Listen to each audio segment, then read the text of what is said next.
no futuro, nas nossas aulas, né, algumas aulas para frente, nós vamos falar de enriquecimento do cargo. O que é o enriquecimento do cargo? É isso, né?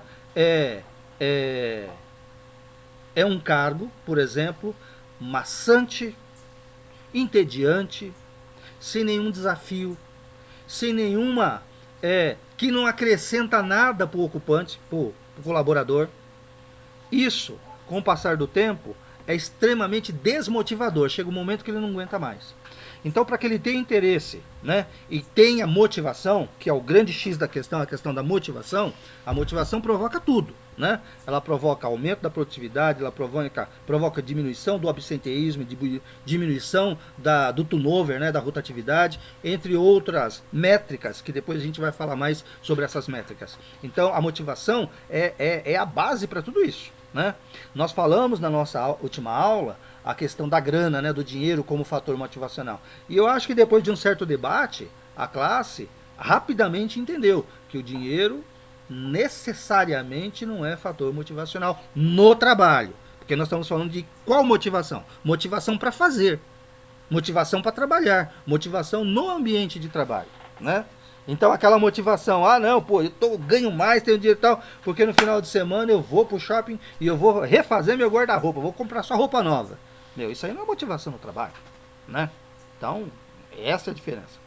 Então, a importância do conteúdo do cargo. Aí vem uma questão de motivação. Então, através do enriquecimento do cargo, você pode trazer a motivação para o ocupante do cargo.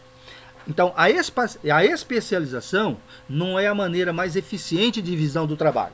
Embora não tenham se preocupado com esse aspecto, Maio e seus colaboradores verificaram que a especialização proposta pela teoria clássica e também e principalmente pela teoria da administração científica não cria a organização mais eficiente. Observaram que os operários trocavam de posição para variar e evitar a monotonia, contrariando a política da empresa.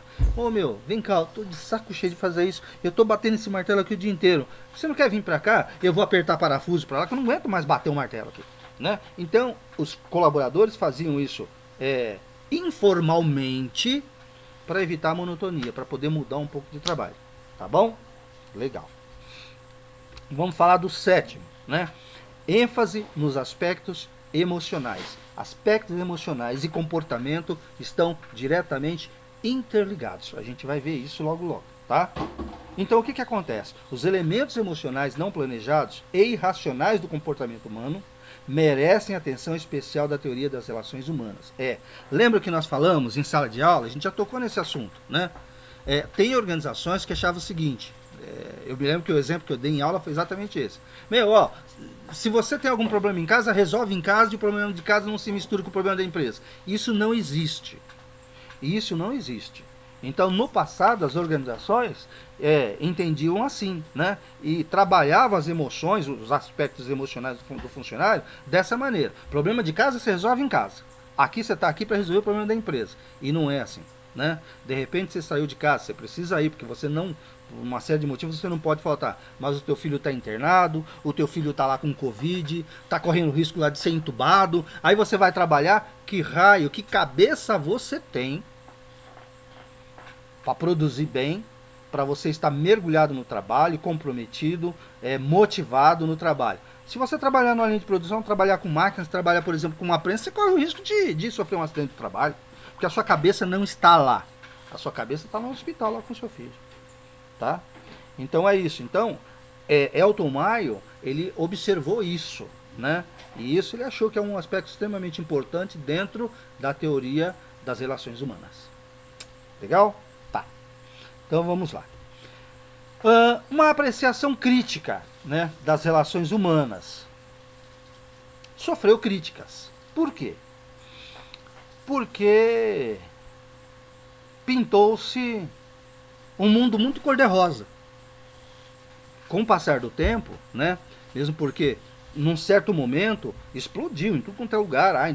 A empresa moderna tem que ter relações humanas. A empresa moderna tem que ter relações humanas. A escola é a nova moda em administração, a teoria das relações humanas, né? É a escola humanística da administração. É isso. E virou moda. Virou moda. Durante 40 anos virou moda isso, né? E tem um lado bom, né? Conforme a gente viu, uma série de aspectos positivos, mas também trouxe aspectos negativos, né? Particularmente, na minha forma de pensar, dentre todos os motivos e todas as críticas, né, que a teoria das relações humanas sofreu durante o passar dessas décadas, talvez a principal delas tenha sido o seguinte: esquecer princípios da administração, tá? Princípios. A teoria das relações humanas trouxe aspectos importantes, sem dúvida nenhuma, porque até então o homem, né, papel-chave dentro das organizações, era simplesmente relegado a segundo e terceiro plano, né? Principalmente na teoria de Taylor, né, na administração científica, onde o homem era considerado máquina, tinha que trabalhar como máquina, né? Agora, a teoria das relações humanas também pecou, né? Primeiro que pintou a organização, né, e como o relacionamento informal, a questão emocional ou comportamental dentro da empresa, achou-se que era a solução para tudo, e não é. Né? Então a administração ela é composta de outras coisas, né? Que não necessariamente ou não exclusivamente esse tipo de relação das pessoas dentro da organização. Tá? Então vamos ver algumas. Ó. Primeiro, foi um erro, tá? E sofreu muitas críticas, uma oposição cerrada à teoria clássica. A teoria clássica trouxe muitos benefícios, tanto que as organizações evoluíram com as teorias clássicas, tá? Tanto a teoria clássica da administração quanto a teoria da administração científica, né? Então, deveria observar, no mínimo, observar os aspectos positivos dessas teorias e complementá-las, não simplesmente tentar apagar essas teorias do âmbito das organizações. 2. Inadequada visualização dos problemas das relações industriais. Achava-se que todo problema das relações industriais resolvia dessa forma, e não é verdade. Tá? Existe uma série de outros problemas que as relações humanas elas não abordam e não preveem uma solução para esse tipo de problema. Né?